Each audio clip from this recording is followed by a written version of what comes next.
সিরিয়ায় কুর্দি যোদ্ধারা আত্মসমর্পণ না করলে তাদেরকে মাটিতে পুড়ে ফেলার মতো হুমকি দিয়েছে তুর্কি প্রেসিডেন্ট রিসেপ তাইয়েপ এরদোয়ান।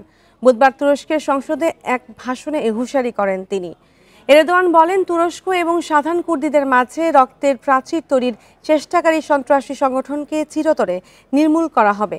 এ সময় দীর্ঘ সীমান্ত থাকায় সিরিয়ায় নিরাপত্তা ও স্থিতিশীলতা তুরস্কের সঙ্গে সংশ্লিষ্ট বলেও জানান তিনি। এর আগে আঙ্কারা জানান, নতুন সিরিয়ায় কুর্দি গোষ্ঠীর কোনো স্থান নেই। সিরিয়ায় কুর্দিপন্থী ওয়াইপিজি মিলিশিয়া গোষ্ঠীকে নিষিদ্ধ ঘোষিত কুর্দিস্তান ওয়ার্কার্স পার্টির সম্প্রসারিত গোষ্ঠী হিসেবে দেখে তুরস্ক। গোষ্ঠীটি 1984 সাল থেকে আঙ্কারার বিরুদ্ধে বিদ্রোহ করে আসছে। ওয়াইপিজির প্রতি মার্কিন মিত্র সিরিয়ান ডেমোক্রেটিক ফোর্সের সমর্থন রয়েছে।